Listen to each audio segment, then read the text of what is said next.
feeling like I'm Akademiks. Can't ride no wave. Let's keep it moving. This is super interesting right here if we're gonna stay on Chicago.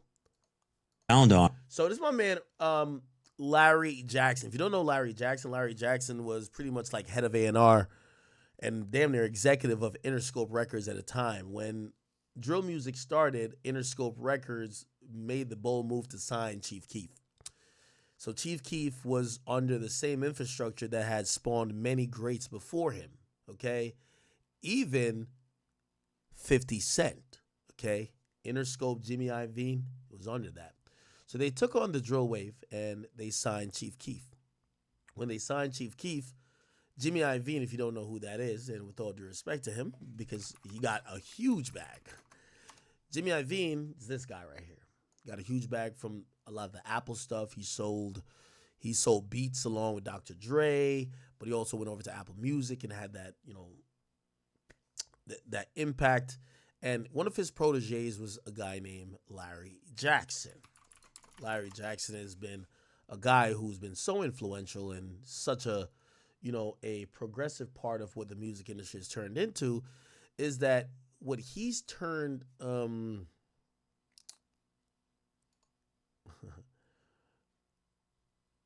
this is him and Jimmy Iovine right here. What he's turned the music industry, no, that's Clive Davis. Well, tweaking, right? Clive Davis, right? Yeah, it's Clive Davis. Sorry. Okay, him and Jimmy Iovine. Can I get that? Jimmy. Okay. Now, I'll give you the real quick story. So Jimmy Iovine, right? Jimmy Iovine gets this big deal at Apple, sells Beats by Dre, along with Dre to Apple. Apple gives them like a role there. It's $1 billion deal. Dr. Dre becomes a billionaire, but Jimmy Iovine becomes an executive at Apple Music as they're trying to drum up streaming. They look at Jimmy Iovine as one of the people who comes from the music side. As technology is advancing, they want somebody from the music side to help the tech, right? It's one of the reasons why Lyric Cohen is at YouTube now. So he's over at Apple Music and, whatever. Now, Jimmy Iovine, great businessman, but it's been a long time since he's really been all the way fully tapped into the culture. What he does, he brings this guy with him, this guy that's always helped him at Interscope, which is Larry Jackson. Larry Jackson gets over there. Larry Jackson is known for really starting and signing and facilitating drill, being involved in hip-hop. He signed Chief Keef. Now, later on, Larry Jackson's strategy or Larry Jackson's legacy is going to go on to be he gets Drake and The Weeknd to do exclusive deals to Apple Music, and then subsequently even dealing with what's that company called? Versus, right? He's the one who gave Gucci and Jeezy the $1 million to face each other. That's Larry Jackson. Very important guy. Very, very fucking important. These days, what he's doing now, I forgot the name of the company, but he has what's the name of the company again? Joe be talking about a lot. But they have a bunch of people aligned strategically as they're trying to make a new version of labels, and he has Sexy Red underneath it. Actually, I could probably Google him and figure it out. Let's see. Larry Jackson, and his new thing is called Gamma. He's called Gamma, okay? So he's moving with Gamma. Okay, so now you know some of these players. Now let's go back to, he did a podcast recently. And yo, Larry, I know you texted me. My bad, my brother. I didn't respond to you. Let's get on the phone because I want you on my pod. You got so much unheard stories. I would love for you to tell them to me too as well. Anyway, he went on a podcast. I don't know whose podcast this was. And he revealed about the moments and the time of him signing a 16-year-old then Chief Keef. He then reveals that Chief Keef was on an FBI watch list and also allegedly had a $50,000 bag on his head after they gave him a $6 million deal in 2012.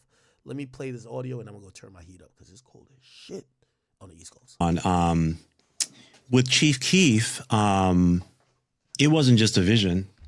It was, this is the first time I've ever told this story, but it was getting a call from a friend of mine who was in touch with the FBI, who told me that this kid was on a watch list, who then also subsequently called me back and told me that there's a $50,000 hit out on this kid, and you may want to do something about it. And that's not a job of like, from a traditional vocational perspective of an A&R executive. That wasn't an A&R class. Is this before the contract is signed or after? After. He had gotten into some trouble. I personally wrote a letter to the judge. My letter was effective and persuasive. It kept him out of jail. I was able to, at that point, all of this coincided with a very small period of time. Letter to the judge, his potential incarceration. And to be clear, he was 16, 17 years old at this point in Chicago. So I kind of stepped up as in a father figure role. So it's so much deeper than, let me sign this guy because everybody wants him and there's a bidding war. Now, what he's saying, and I think it's very important to note, subsequently and over time, I've said to some of the greatest executives in the game, and I'm speaking to Larry Jackson as well. Also, P, I want to salute to P as well. Everybody thinks it's so easy to be like an executive. Oh, yeah, I signed this guy, and that's it. Man, artist comes with a lot of problem. When an artist comes to you, you sign somebody like Chief Keef, you know what he's going to say? Yo, bro, now niggas know you signed me for millions of dollars. I can't live where I live at. All my opposites, they're going to try to come shoot at us. They're going to try to kill us. Matter of fact, my mom, my aunt, my grandma, my 2 cousins over there, everybody got to move. We all got to move. Now we all move. Yo, we all got to go to new schools. We don't got nothing. Like, as a executive, when you sign some of these things, you're signing their problems. So they're going to come to you with their problems in addition to the money you got to give them. So now you have somebody who was an Interscope A&R at the time, Larry Jackson. He signs Chief Keef, who's 16. Number one, that's already a thing because you're signing an underage kid. But now somebody tells you he's on an FBI watch list. What do you have to think about when it comes to that? Well, this guy probably can't move around as probably he wants. Also, this is a lingering thing. He might be locked up in jail. You just guaranteed him some money, or you offered him a contract, or he signed a contract that you're hoping you're going to get like a 10x on your return if he's successful, but he might be in jail. He might be in jail. This could turn into a situation where maybe his music that he's making, because the FBI is watching him, is now in an indictment. Now your record label is being looked at by the motherfucking feds. You never know how that indictment or how the feds might investigate it. Now they're all up in your business. Do you really want to do that? Also, it's $50,000 on his head. People want him dead. So now people want him dead. How do you got to move as a record label? When you have that information, you'd be an idiot to give somebody $6 million and not say, yo, we're going to make sure that when we send you to city A, we're going to put you in this place that nobody's going to be. We're going to have security. We're going to have bulletproof vehicles. We're going to have that all around 24/7 security. Like you then almost start racking up a bill immediately. This is why you realize why sometimes drill isn't that profitable unless you have one of those guys. So now you gave him $6 million, and by the time you're now thinking about the baggage that comes with him, you're spending maybe $4 million before you even get the album out. So now you committed $10 million. You have a $10 million investment. Again, you need this guy to go beyond platinum. You need him to be a hit, and you need him to do all that type of stuff. And again, you got to still market him. You still got to pay for videos, studio time. Again, you're dealing with living expenses. It becomes very cost, heavy. And then these people, a lot of times they make some of these, and this is where the Larry Jacksons of the world come in, right? Larry Jackson's someone, and he's fantastic at this, right? He's going to roll the die on an artist. But when he rolls the die on an artist, he's only going to do it if he knows that artist is going to listen to him. Because you give a young kid $6 million, he's saying fuck you to his mama, to his uncle, to his brother, to the nigga who gave him the money to. Because now the bitches want him. He go to 2 shows, bitches on his dick. Fuck everybody. I'm good. Could you manage an artist and handle him and tell him like, yo, hey, listen, I'm going to need you not to do that. I'm going to need you to do this. And by the way, Chief Keef was one probably the most difficult subjects and prospects to ever handle, right? You book a music video shoot, hundreds of thousands of dollars. You pay people to be there. You think 50 Cent just showing up to be there all day for free? You got to pay him. You got to pay Wiz Khalifa for Hate Being Sober. Chief Keef doesn't show up. Now you've wasted damn near $500,000 to cut a video, and the nigga who you wasted that money for didn't show up. So what do? You get to a point you got to put a music video out without him. These are things. Now you got to talk to them. You're like, bro, what are we doing? You want to send him on these tours. He keeps fucking up, getting in trouble. Judges putting stipulations on him. He can't go back to Chicago. How do you make your money back? But again, this is why Larry Jackson is great, because it's still one of the best signees of the whole industry. Because what Chief Keef was, let me tell you this, a lot of people who are in the industry, they make decisions based on X's and O's, dollars and cents. That don't make sense. They just extrapolate it. You know how the NBA's played now. It's like, oh, efficiency.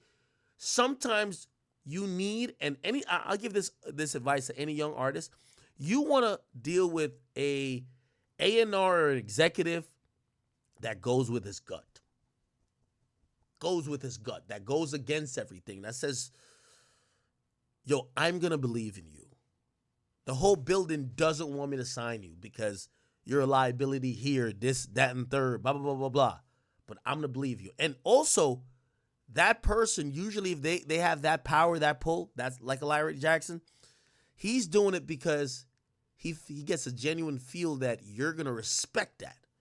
That you're going to not just completely throw it up and violate the fact that he's taking a $10 to $15 million chance on you. And that's what that was. Okay, so let me finish the rest of it. Sorry. His potential incarceration. And to be clear, he was 16, 17 years old at this point in Chicago. So I kind of stepped up as in a father figure role. So it's so much deeper than, let me sign this guy because everybody wants him and there's a bidding war and the single and the album and the video. Like, no, bro.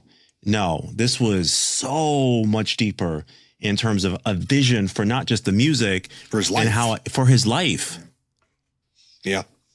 And we're close to this day still because of that.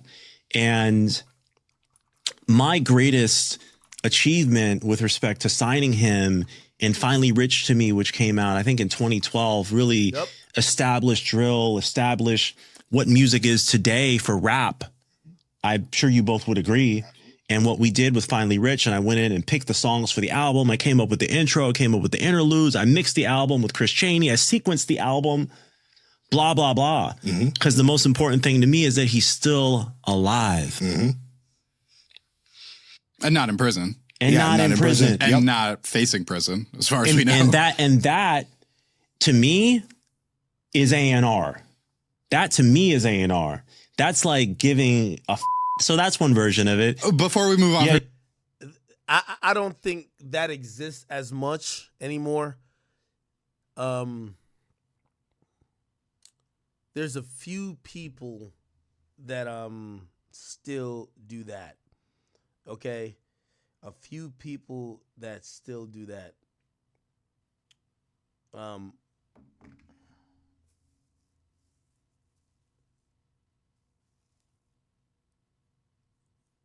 I think Larry Jackson's going to go down as one of the GOAT A&Rs, which he is. Actually, just GOAT executives, because that's what he is now.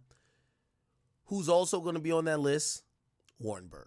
Orlando Warrenberg is on that list. Trust. Like, he's the guy.